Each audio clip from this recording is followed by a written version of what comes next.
Hello बच्चों, let's read this question. The question says which of the following compounds contain both ionic and covalent bonds? Option A KCl, option B H2O, option C NH4Cl, option D KCN. The key concept for this question is ionic and covalent bond. हमारे पास जो ionic bonds होती हैं, they are formed due to transfer of electrons.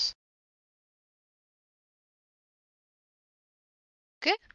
और जो हमारे पास covalent bonds होती है वो फॉर्म होती है due to sharing of electron. Now हमारे क्वेश्चन में क्या बोला है? हमारे क्वेश्चन में बोला है कि कौन से ऐसे कंपाउंड्स है जिसमें आयनिक और कोवलेंट बॉन्ड्स दोनों हैं. तो हमारे पास कंपाउंड कौन कौन से दिए हैं? हमारे पास दिया हुआ है KCl, हमें दिया हुआ है NH4Cl, हमें दिया हुआ है वाटर और दिया हुआ है KCN. राइट? जो हमारे पास KCl होता है, ठीक है, उसमें जो हमारा पोटेशियम है वो एक एल्कली मेटल है. राइट?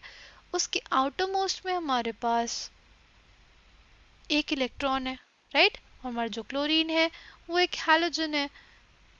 इसके आउटर मोस्ट में हमारे पास होते हैं 5 इलेक्ट्रॉन्स.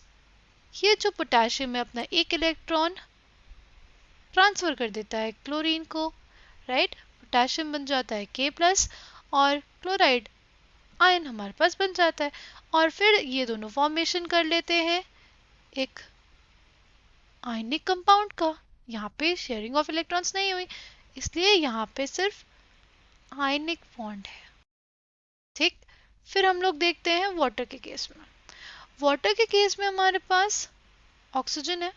राइट? उसका इलेक्ट्रॉनिक कॉन्फ़िगरेशन हमारे पास होता है 2s2 2p4. राइट? और हाइड्रोजन का हमारे पास होता है 1s1.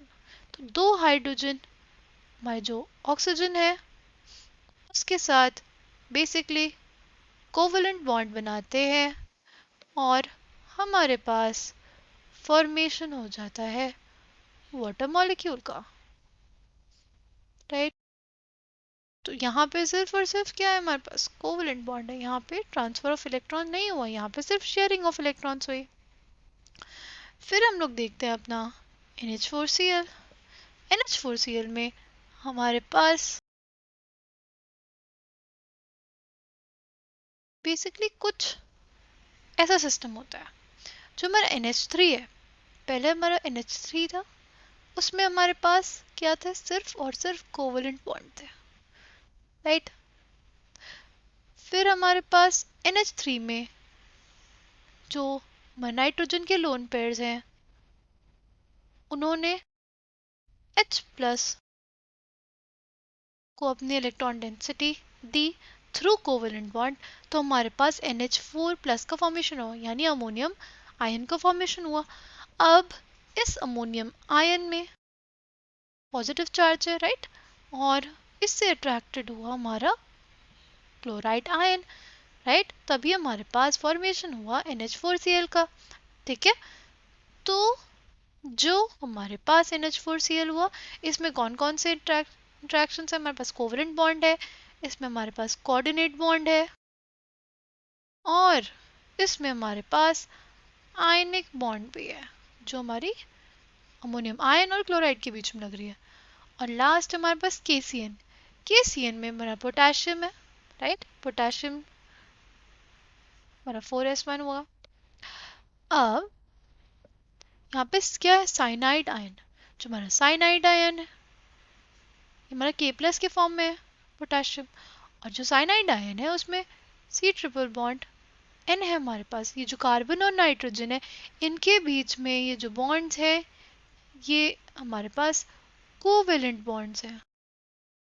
और जो हमारा K+ और Cn- है उनके बीच में क्या हो जाएगा? के बीच में हमारे पास है आयनिक बॉन्ड. ओके?